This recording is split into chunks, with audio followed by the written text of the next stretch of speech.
Hello and welcome to the show. We have a fun one for you this evening, and I guarantee you're going to be entertained. We have a great guest, Dean Alioto. I met him when I was out in Phoenix. He was at the round table, the round robin we did out there in Phoenix, and I hit it off with him. He's a great guy. He's funny and has a real interesting story to tell. He's going to be on the show. Before that, we have Alejandro Rojas coming up with the news.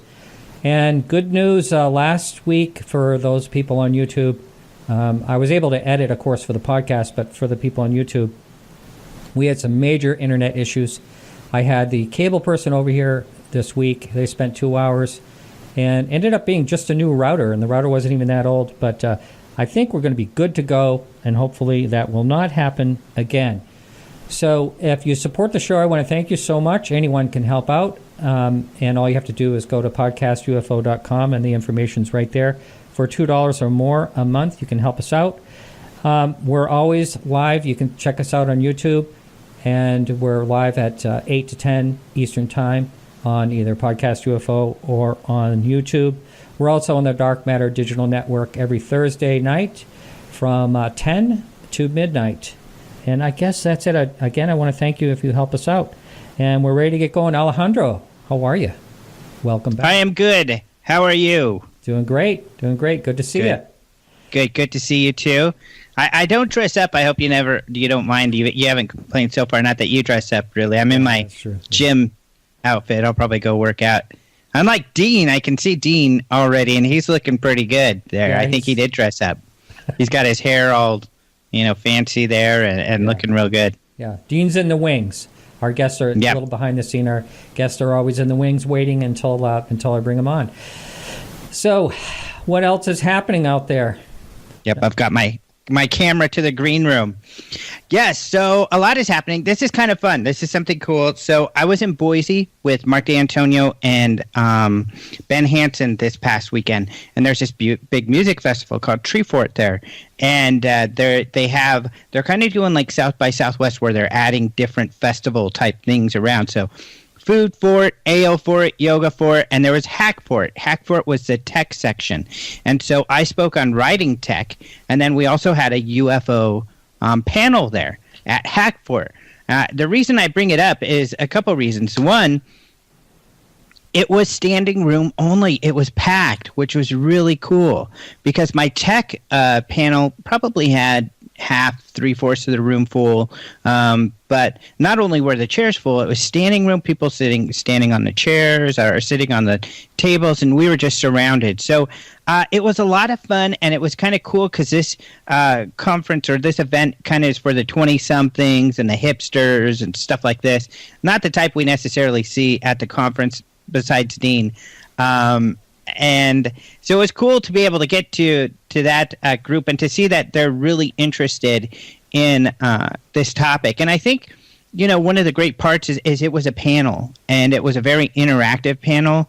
And I think that's the sort of thing, they like Comic-Con is all panels. So you get to interact some more. And it was just really cool. So I just wanted to bring that up. Mark and Ben were awesome. You can see, actually, we did a podcast and Mark live streamed it on his Facebook. You can see. But you might remember, I brought this up last week, this article by NY Mag, New York Magazine, and NY Mag for short. And it turns out that one of my buddies who was on the panel with me for tech writing was one of the authors of that story. He, I guess, wrote just a part on the kind of the astrobiology, the planets that we're finding out there. But there were other parts about UFOs and ETs, and essentially the article was titled something like "Why We Should Believe," 13 reasons to believe aliens are real. Do you remember talking about that? Let's see. I think I read the article. I breezed through it. Yeah. So yeah, that's a great one. Mm-hmm. They referred to the New York Times article, of course, with the DOD report and everything, and Leslie didn't like the way they covered that because she mentioned, we never said anything about aliens, which they didn't. And I think it's part of this learning curve that's going on. When you talk UFOs, a lot of people in the mainstream media go straight to aliens, but that's not what UFOs are all about, really. That's a portion, but these things are unidentified. And I think that's a message that we keep having to hit home with these people, unidentified. Yeah, otherwise. Mm-hmm. She's very careful about that, and and it makes sense. You have to be careful. And it's funny. I know you had Stan Friedman on your show, and you're going to have him on a few more times. But last time I talked to him, he said, don't be so afraid to say it. That some, you know how he does that. Some UFO or flying saucers may have aliens in them. That type of thing. But he's saying don't be so careful, and maybe as you. But I understand. See, I kind of don't totally agree with him, but of course I'm not 100% convinced like he is. That I mean, there's a multitude of answers, and I think it's just as important for the alien people to think, to keep their minds open to the possibility of other dimensions, like Michio Kaku has even been talking about in relation to this story recently. The possibility, like you had, I guess on that people from the future. Or when it comes to science, especially space science, usually the answers are something we never could have imagined. Right. They never knew that dark matter existed. They didn't believe anything like that could exist. These rogue planets that aren't around a star that are just hanging out there in space, they never thought that could exist. So we always find things that we never thought could have. So the answer could be something we can't even conceive of yet. So that's right. I think we all have to keep an open mind, and I'll have to remind Mr. Friedman of that. Yeah, no, I've said that a number of times, and I agree with you that, maybe something we can't even imagine is what is going on. And I think that kind of goes along with what Jacques Vallée has been saying for many years, too, or it's similar to what he's saying. What if in an alternate dimension you are like the head of some space program or something, or maybe your kid in the future, your grandchild or your ancestor is coming back because they're in charge of the world and they want to see, Grandpa Martin. You never know. Yeah. You never know what might be going on. Good advice not to do certain things. I could use that. Sometimes. But speaking of UFOs, one real big story that is getting bigger and bigger. It kind of grew slowly about 2 or 3 days ago, maybe a little longer. There was this story about these pilots who had a UFO sighting. The story first came out on the Drive.com's War Zone page, and then and it was this FAA audio of these American airline and other planes talking about a UFO sighting. The Phoenix New-Times, because this was allegedly over Arizona, the Phoenix New-Times, a local paper, similar to the Syracuse New-Times that Cheryl Costa writes for, they followed up and confirmed with the FAA that was legitimate audio, and the FAA gave them a fresh copy of the audio and essentially said, we don't know what it was. And it's a very cool recording. So it happened on February 24th. It was at 3:30 p.m.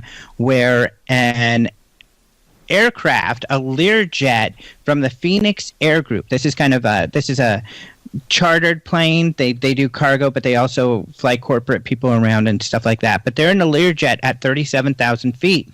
And they asked, was someone supposed to pass us 30 seconds ago? And the control tower said, no, we don't see anything. And they said, yeah, we saw something, definitely saw something over us. It was had a big reflection, and we don't know what it is. I think even right then someone said UFO, and they all kind of chuckled. A few seconds later, an American Airlines Airbus called in the same thing above them as well. They estimated it was maybe 10,000 feet above them, and they were like, is there anything else supposed to be up there? And they said no. The tower out of, I think it was Albuquerque, which was nearby, called again and said, hey, what was that you saw? Could it possibly be a balloon? And they said, no, it's not a balloon. Not sure if it was moving, but it was something. And again, someone just blurts out UFO, and they all kind of laugh. But they were all kind of baffled as to what was seen. But I think what's most interesting is in this post Pentagon UFO study world, the media is treating this very seriously. So It's been in a lot of news outlets. It was on ABC. It was on CBS. CBS kind of talked about that and the DOD, and they interviewed Richard Dolan about UFOs. But they're all taking it seriously, and it seems that these pilots and the FAA were very comfortable about sharing this information under the auspices of it being a UFO, an unidentified object. So yeah, it just kind of seems that maybe a lot of this, taboo kind of giggle factor has gone away, and people feel more comfortable sharing this sort of information. I was hoping that would happen, and I do agree. And I think there's always going to be nervous laughter. If someone sees something that either scares them or it's hard to explain or whatever, I don't think that'll ever go away, that someone's going to laugh nervously. Yeah, I think you're right. That's a common, way of dealing with the unknown, especially something that makes you uncomfortable, is laughing about it. But eventually that laughter moves to kind of an acceptance. And it just feels like we're moving closer and closer to that acceptance. Of course, the skeptics are still out there, but at least they're discussing it because, again, these are unidentified. The skeptics can say it could be this or it could be that. And we can research it and figure it out and see if they're right. And sometimes they are. Like with CEFA, the Chilean organization, in a UFO case they had recently, which some debunkers figured out what it was, I think, definitively. And so that happens. I think you had the guy who figured it out on your podcast. Yeah, Mick West, that's who it is, from Metabunk. He actually was trying to debunk the the Raytheon, the gimbal video, but he did not actually make any really good points on that at all, in my opinion. Yeah. And a few other people looked at it too and said, well, what about this? What about that? He just wasn't hitting all the points. And he was just referring back to the Chilean, UFO one in particular. That jet was something like 50 or 75 miles away when these images that were released. That's totally different. They're maybe less than a mile, I would guess. I don't know. I'm guessing at that. Well, and the hard part is, without documentation with these videos, we don't know the full extent of the investigation. We hear anecdotally from like Leslie and from Luis Elizondo that they were scrutinized by several departments, and unfortunately, much of that documentation is most likely classified and may not ever become declassified. At least that's our job now, to get it declassified. Leslie alluded to at least one document she's got that could help, and hopefully that will be released soon. But there was a whole investigation that went on. Of course, a whole investigation went on with CFA in Chile, and they got it wrong. But as is usually the case, the Americans have a lot more resources to put towards things, and I think they're going to be a lot more careful to call something unidentified.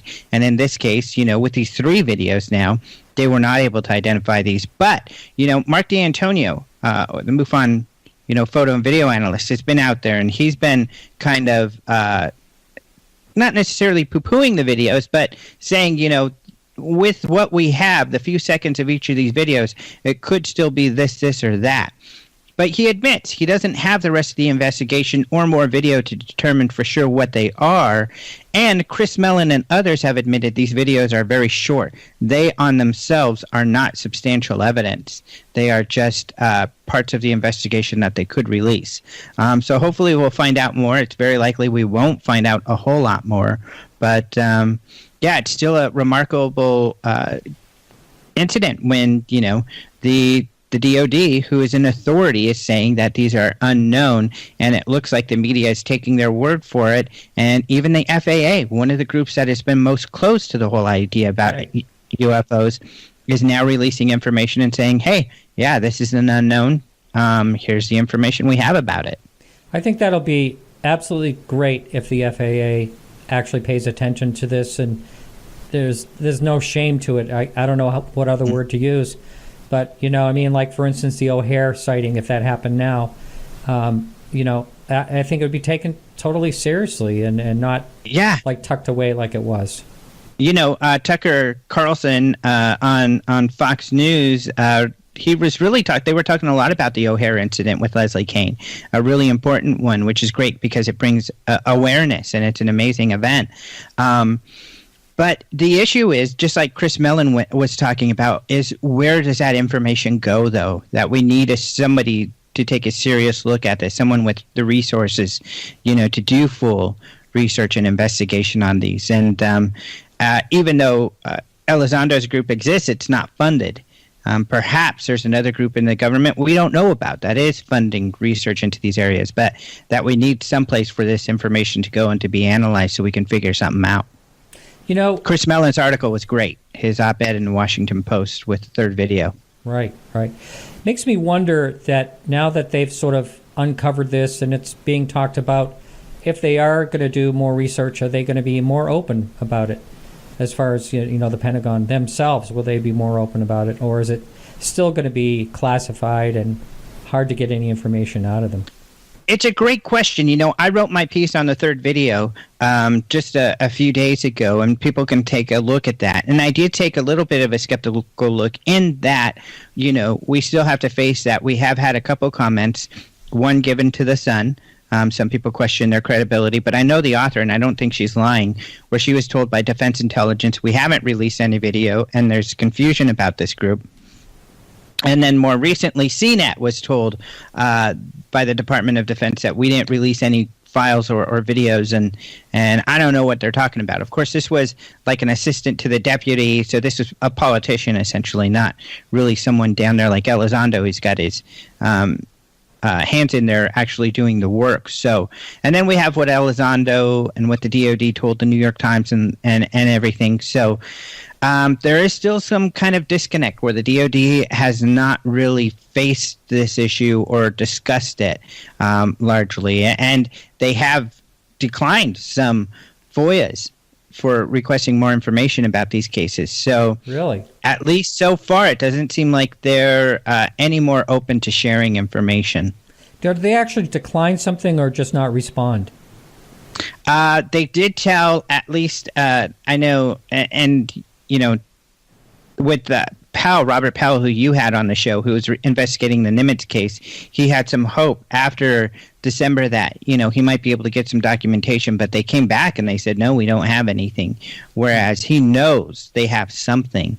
So it becomes this game of, trying to make your request done in the right way to get that information, because they just try to play these games around the semantics of your requests. We know they have something. We know there were many witnesses to that 2004 San Diego event, that Nimitz Carrier Strike Group event. And so there has to be some documentation. We've got more witnesses than we have documents at this point. And so there have to be some documents. But so far, there have been none released. The only thing we have is that video that was leaked years ago, mysteriously, and more recently was, let out by the DoD via the New York Times. Right. Well, Alejandro, thanks so much. Yep.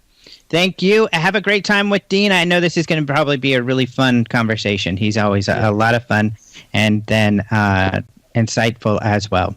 Very good. All right, thanks. I'll talk to you next week. All right, talk to you later. All right. Okay, everyone, so we have our guest coming up, and Dean Alioto, he studied film at the University of Southern California and San Francisco State University, and he did this amazing film. We're going to talk about it when he was very young, on a very low budget, and it kind of took off, had a life of its own. We're going to be talking about that and a lot more. Dean, welcome to the show. You have to unmute, Dean. I am now unmuted. First of all, I want to say, no one rocks a Denver Broncos T-shirt like Alejandro. I didn't even notice that. I thought Broncos were orange or something. No, there was some orange. It was mostly the blue. He had the blue. He was rocking the blue. Okay. All right. Yeah. All right. I'll have to let him know. He's gone now. But anyway, it was a real pleasure meeting you out in Phoenix. Had some good laughs out there. And I was really excited to get you back on the show. I know you were on just for a few minutes out there. But can you tell the listening audience that has no clue of who you are a little bit about yourself, please? Sure. I'm a Los Angeles-based filmmaker. Been working in Los Angeles for about the past 20 years. Before that, San Francisco Bay Area.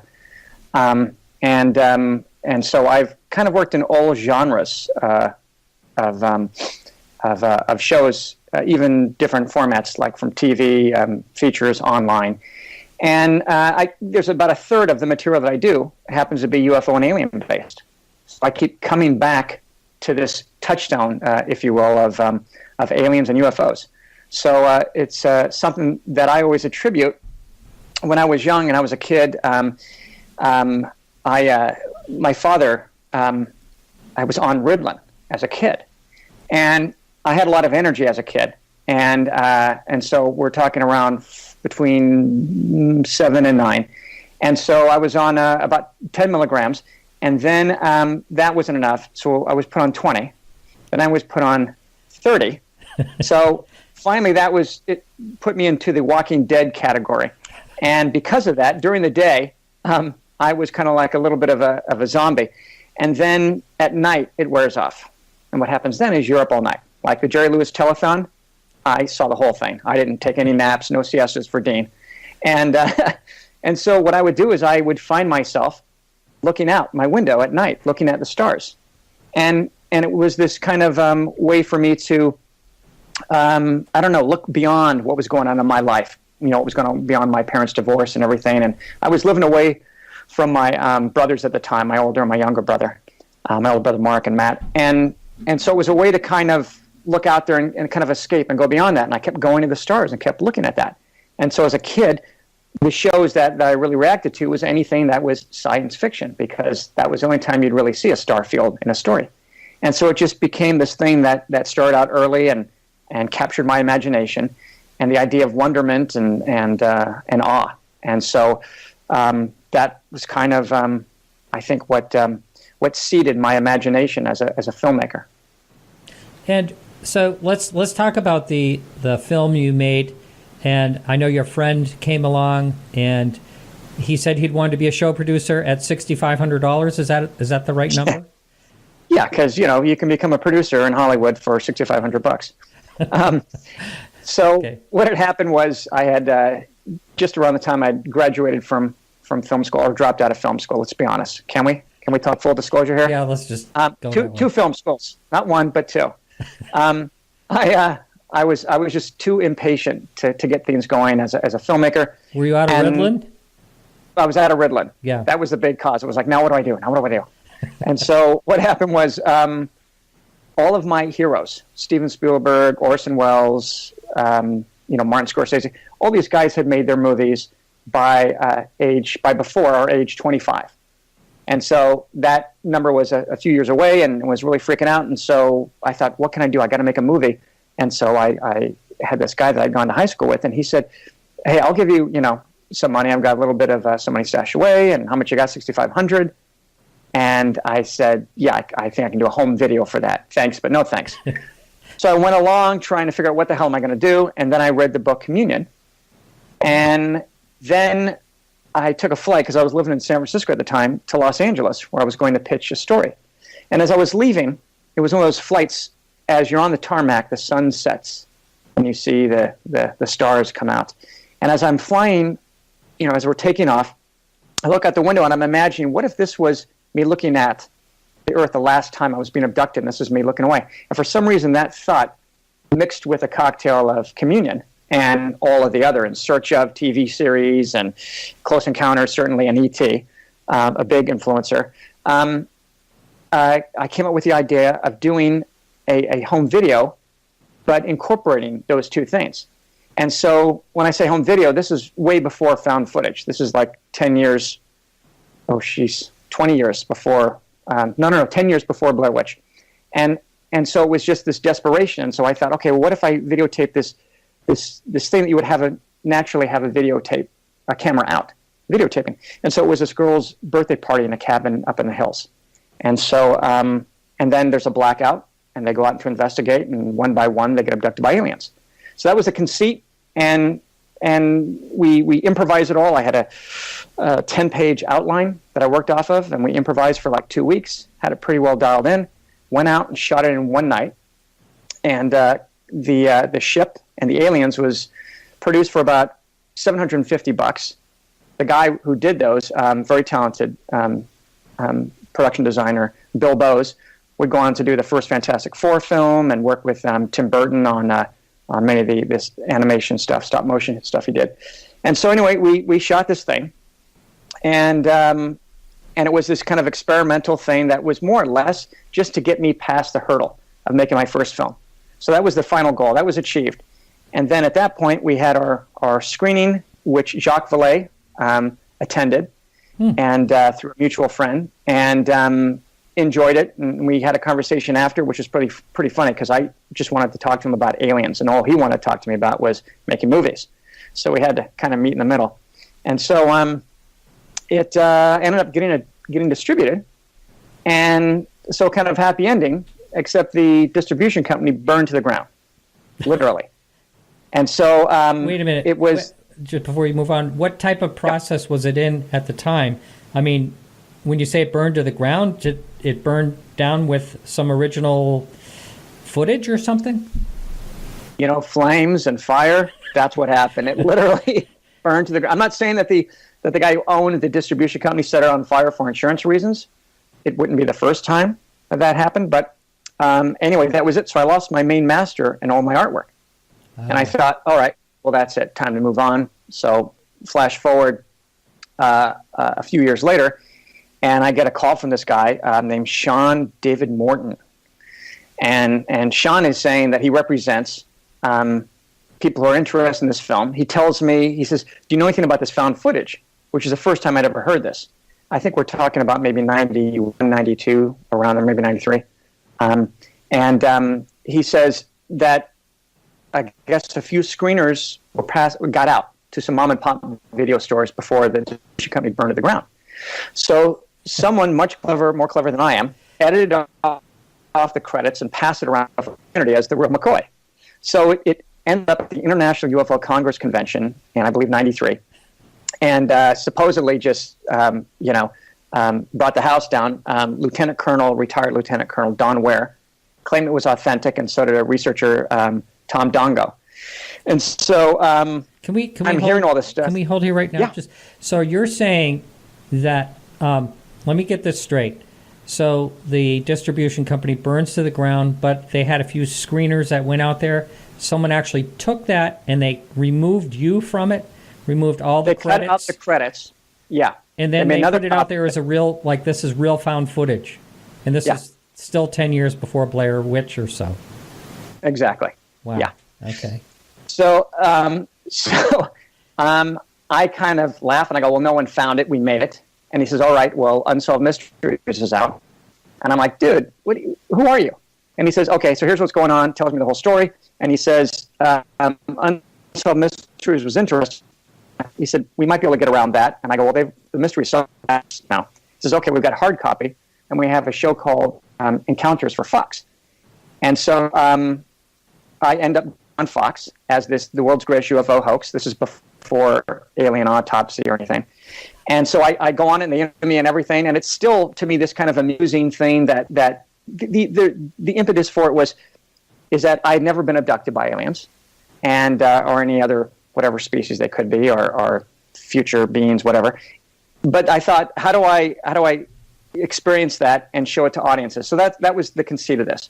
And so so the thing continued circulating, and then the Japanese reached out to me and they wanted some of the footage, and it just became this whole thing.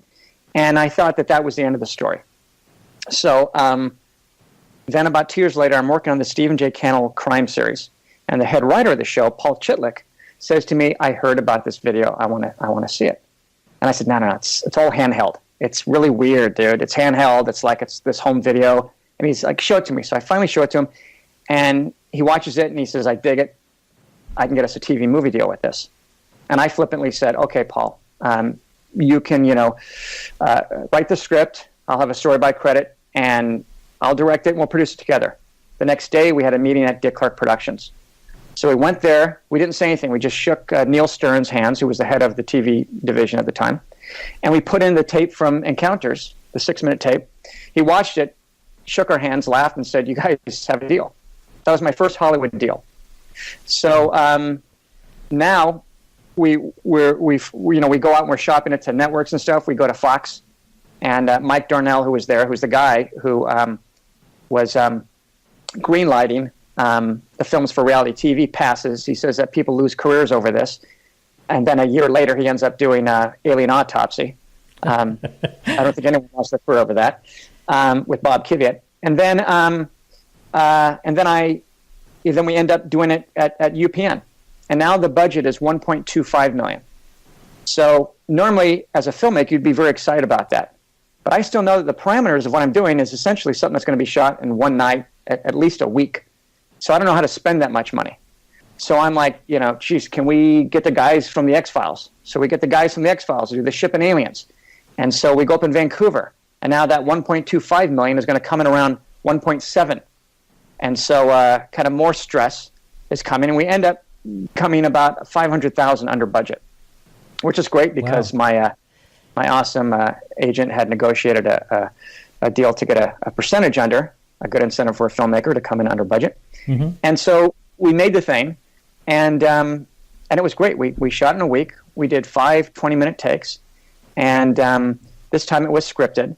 The only snafu, really, there were 2 snafus. The first one was that the movie was timing out as, instead of 2 hours, it was timing out as an hour. So what that means is that it'll only play for an hour, and it's supposed to be 2 hours, and that's with the commercial, et cetera, all those breaks. And so we essentially had to write a whole other script. So I came up with a new outline. I handed half the outline to Paul. I wrote the other half, including the confessional where Tommy, the kid who's shooting it, goes into the bathroom and says he fears for his life and he's going to die, etc. Mm-hmm. And so the crew were great. I mean, one of them had tickets to the World Series. The cast did, and they decided to stay and put in the time to memorize it all. Wow. And so we're shooting this, and we're back on track. Everything's great, and then we get the call. The call is that everyone at UPN has been fired. So I don't know what that means at the time. Mm-hmm. I'm new to all this, and so what happens is we come back, and I'm forced to deliver a final cut in 2 weeks' time, which is pretty much unheard of. Oh. So we grind and get the whole thing done, including effects and everything. It's shown at UPN, and the head of UPN watches it, and literally, apparently, someone in his group were throwing food at the screen, said it was the worst piece of crap they'd ever seen. They were going, what the hell are you guys up to with this network? This is their first TV movie, and they're like, you did 20-minute takes, no actors, handheld, and you shot it digitally. What the hell is that? And so all of these firsts that were to come later on were grossly not appreciated. And so I get fired from the project, and they bring in this woman to shoot some more interviews and then infuse those into it and cut the show down to an hour. Unfortunately, the interviews that she got in there, that she integrated into it, were actually real UFO researchers, not the ones that we had that were fictional. So it diverted from its natural path, which was to be a fictional, movie like War of the Worlds type thing. And so enter Stanton Friedman. He gets interviewed. So does Yvonne Smith and a few other people. And they're juxtaposed against the actual real people and the footage. So it looks like they're commenting on the footage. So when it aired, that was the first time I saw the show as well.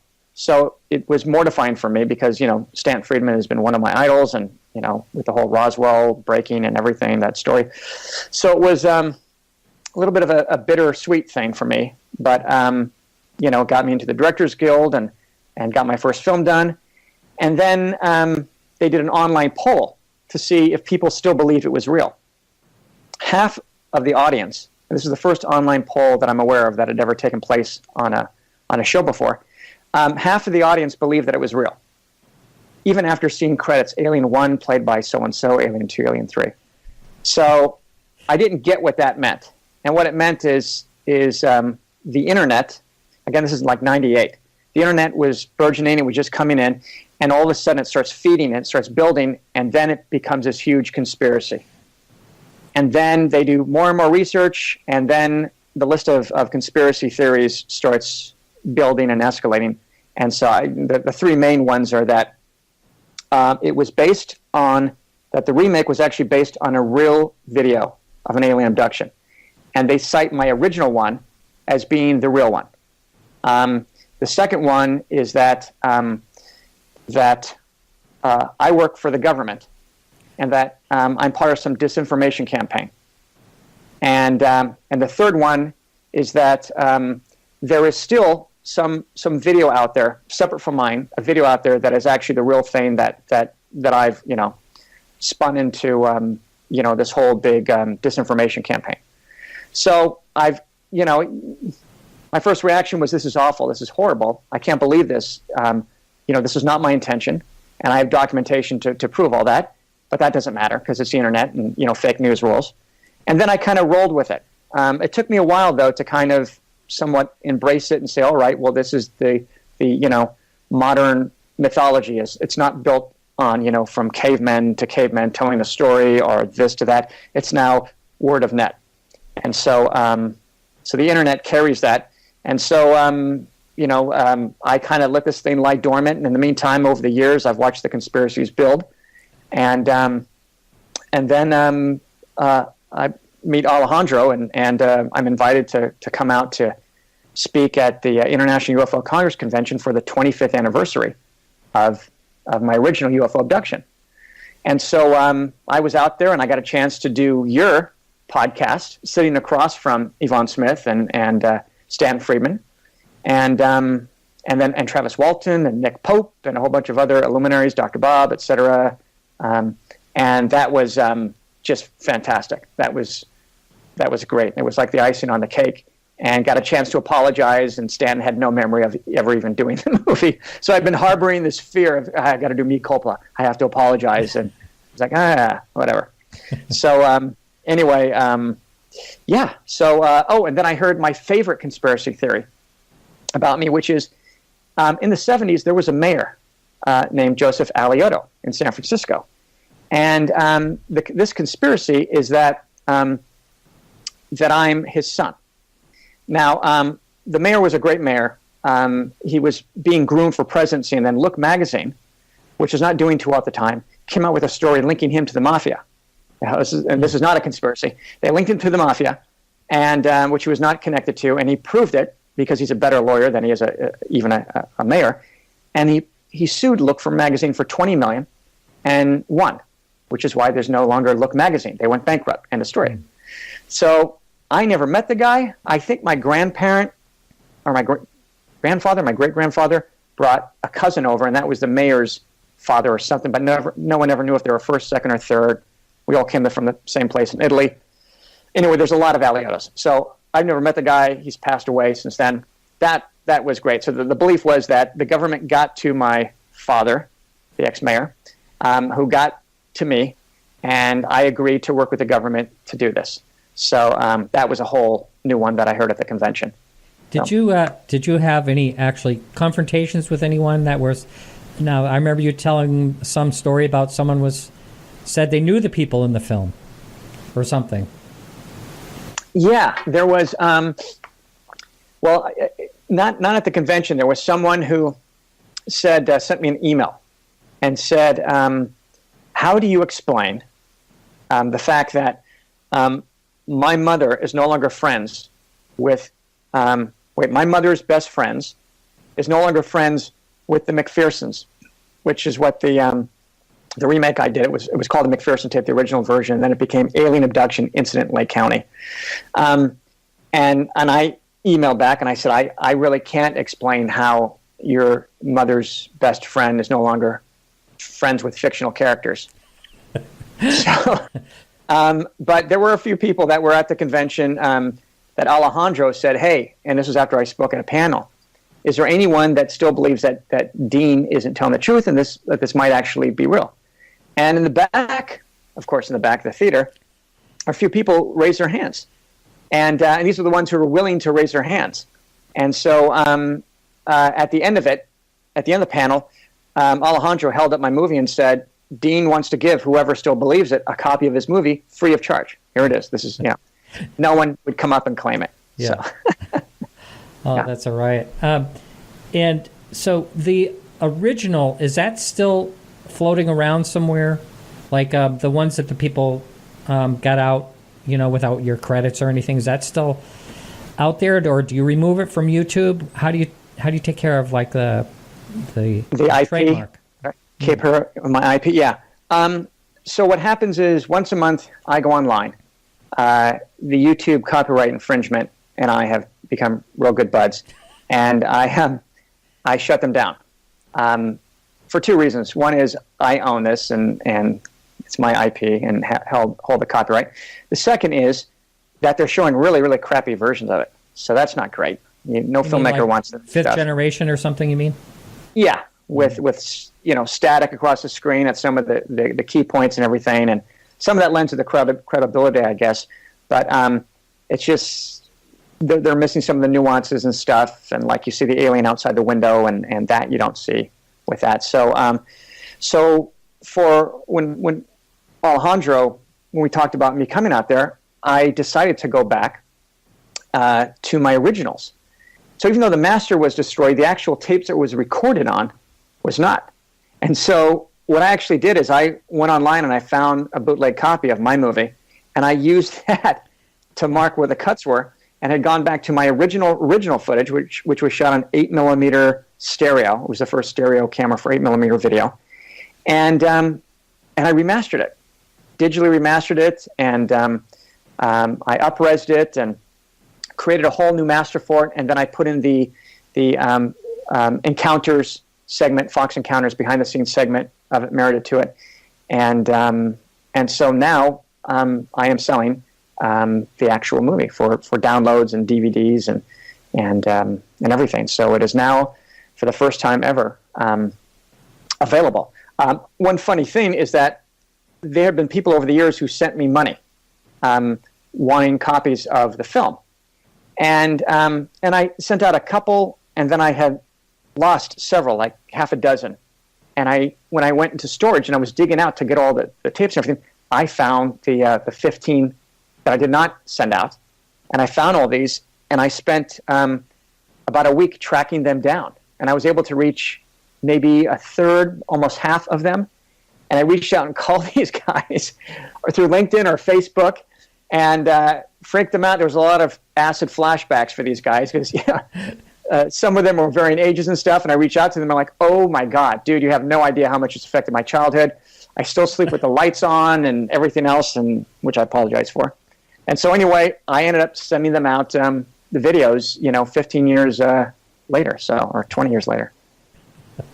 Not exactly overnight. Wow. No, it's not UPS or FedEx for sure. So I watched the version, the UPN version, after they brought in, Stanton Friedman, Daryl Sims, Yvonne Smith, a few others. I got to tell you, it was really good. I really thought it was very well done. But not including the actual, when they come in, I'm talking about the real experts. Not talking about that, but did you do all the filming prior to that? The McPherson tape, so to speak? Yeah, all the footage. My original footage, especially in the 2-hour version, it's everything that happens with all that's my footage. And then there's some interstitial interviews. In fact, in the foreign version, I play this this filmmaker, and I say that there's no way this is fake because if it was, I would have been the one to have made it. And that was a funny little nod that we put in there, kind of an Easter egg, so to speak, in the international version. So the domestic version cut out some of those, including me, and they put in the new ones. And then they also had this woman who was going around as if she was a reporter tracking this case. And so that stuff I had zero to do with. In fact, the woman who came in to do that tried to get our credits removed. Oh. And so the DGA, this is what they do, and same with the WGA, so they went after them, and that was quickly nipped in the bud, and she got a credit that says additional interviews by. So what you saw was all my footage except for, Stanton and a couple of other people interviews, and that's it. So. Well, I got to tell you, I can totally get where someone, if they stumbled across that or walked in the middle of it, that's actually believable. I mean, it's really well done. The actors are extremely believable, and overall, I thought there were some really good twists and turns. For instance, when the fuse box is melting and the battery in the car is melting and all those type of things. Things that people have, well, they haven't really talked about those type of things, but they have talked about, electromagnetic, interference when, some encounters happen and stuff like that. But anyway, I thought it was very convincing, and I can actually see why people are, questioning whether it's real or not. That's a huge compliment to the cast and crew. I mean, these guys really work their asses off. What we had done for rehearsal is I got a warehouse and then taped off the actual measurements of the house we were going to be shooting at.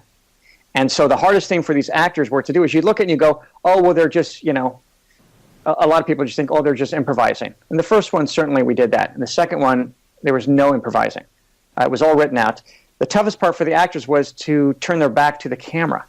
No actor ever wants to do that. So I would say this scene, all of you guys, your back is to the camera. The camera will find you. And so so that was a challenge for them. And also, when we were doing casting, there were a couple actors that could not swear. We're shooting in Canada. I guess it's not something that they were known for, at least in the 90s. This one actor, it was very, very funny. I kept saying, can I swear on this, by the way? Well, no. We'll say the F word. We'll just say the F word. He couldn't say the F word. He kept saying friggin'. And when he was supposed to say the SH word, he would go shoot. And so anyway, it was humorous, but the cast really brought it. The crew was fantastic, top notch. They were pulling out all the stops for it, and so I felt like we were, taken care of. Everyone got on board with it because we all knew that we were doing something special. That was the one thing that got us through some of the long nights. Again, this is a TV movie all shot in a week, which had never been done before. So they had to be on their A game, and I got to say the crew up in Vancouver rocked the hell out of it. Wow, so no wonder you came in under budget. Yeah. I mean, I would say stuff to the effects guys. Like I would say, can we see the smoke coming out when the fuse box, like you mentioned in the engine, when they blow out? Can we see that? Yeah, we can do that, and we can time it so when it happens, we do that. And so, just so you can see the mechanics behind how we shot this, we had a cameraman who we hired. In the original version, UFO Abduction, I was the cameraman and played the kid.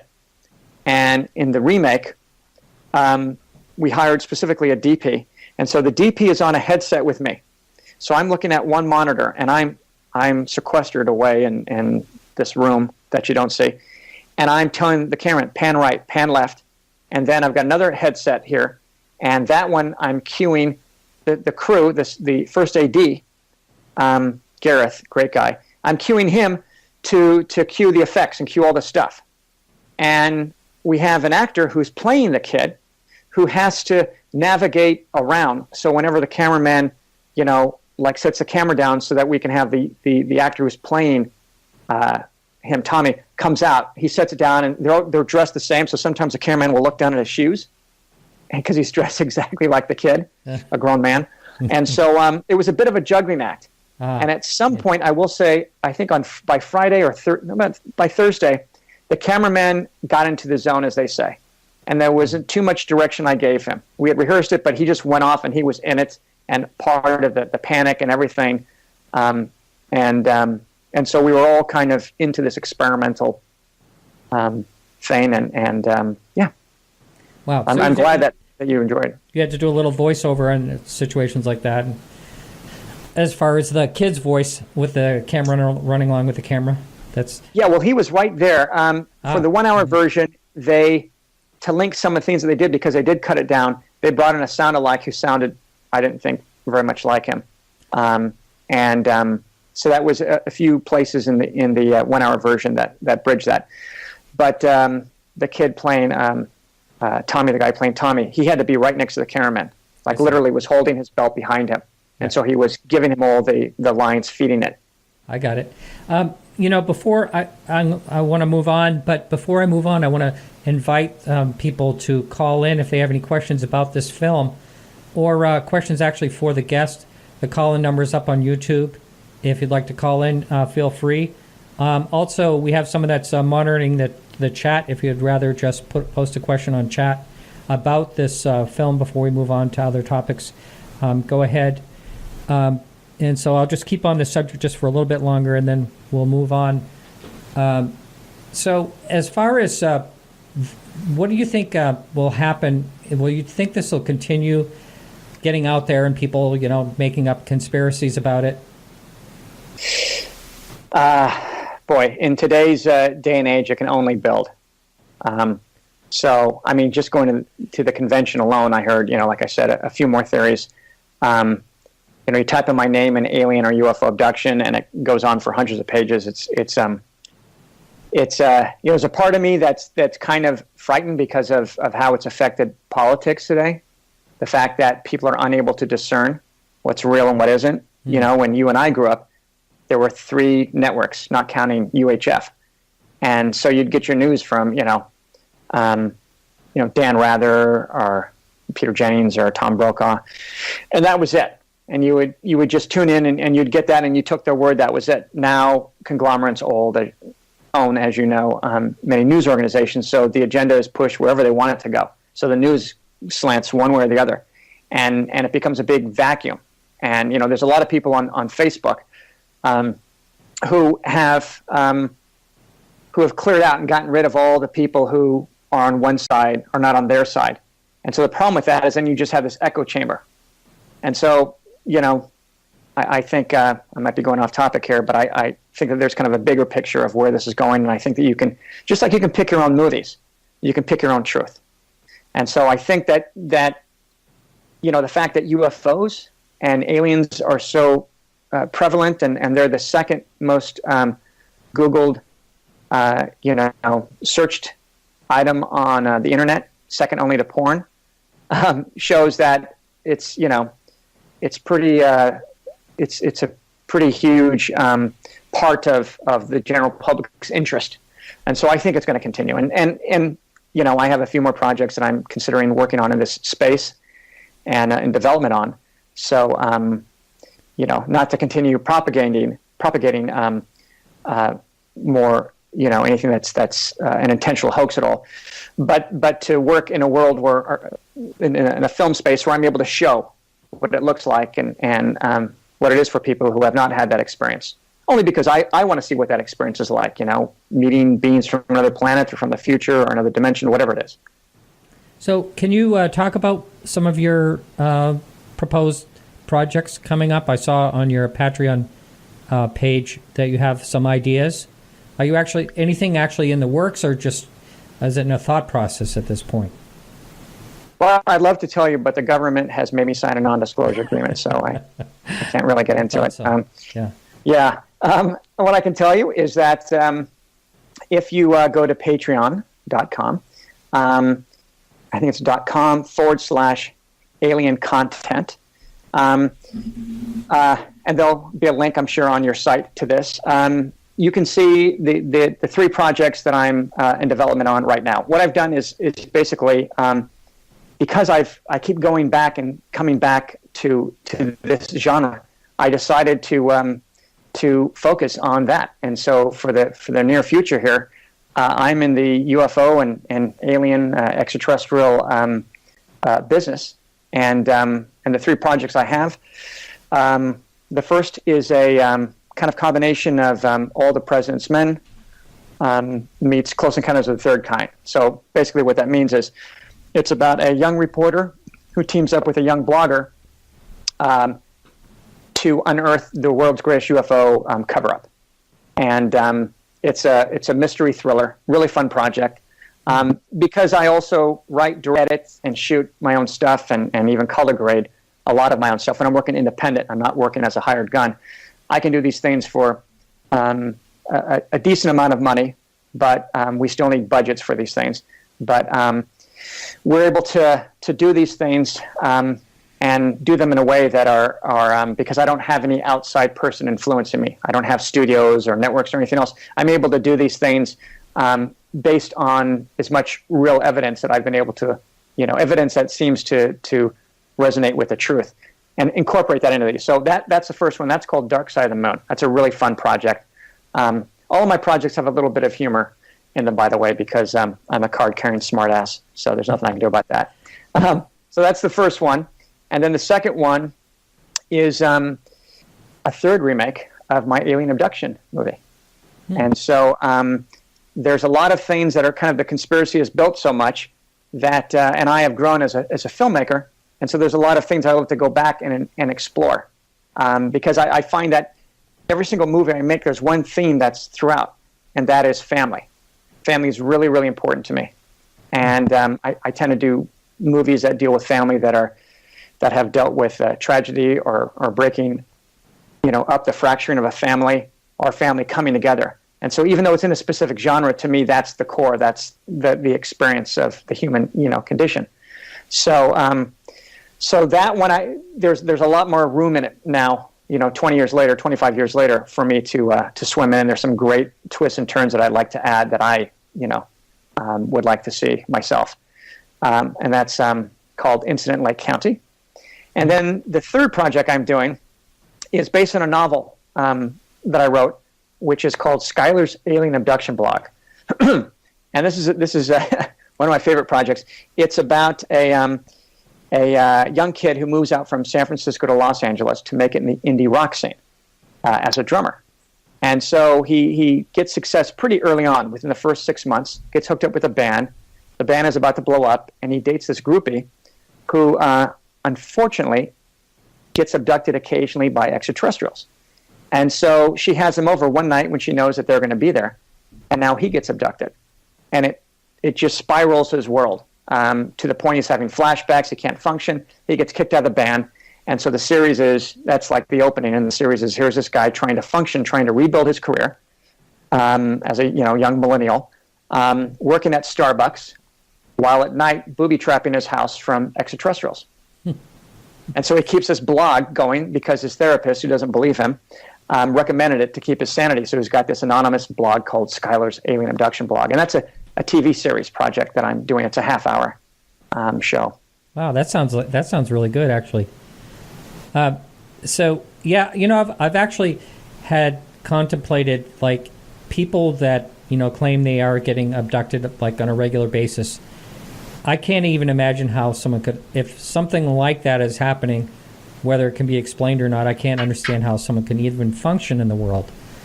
It just seems like it would be pure hell to go through. Dude, I can't function on 2 cups of coffee. And Ritalin, yeah. And Ritalin. Yeah, I get 2 cups and I'm getting really jiggy. Just one is enough for me. Well, that's it for the free part of the show. Thank you so much for listening. And occasionally, as you've noticed, I put in some full 2-hour shows in the free section so you get an idea of what they're like. If you can't support our show for only $2 or more a month, you can always listen to the full shows either live at 8 to 10 p.m. Eastern Standard Time every Wednesday, or you can check them out on the Dark Matter Digital Network. Also, that is Thursdays from 10 to midnight. Our guest, as I mentioned earlier, is Robert Schroeder. He'll be on next week. Should be an interesting show. I want to thank some people that help us out. First of all, our guest, Dean Alioto, also Alejandro Rojas. I want to thank Peggy for helping with the Facebook page, as well as Evan for helping behind the scenes. And I also want to thank my internet for finally working right. So we'll be back next week, and remember to keep your eyes to the sky.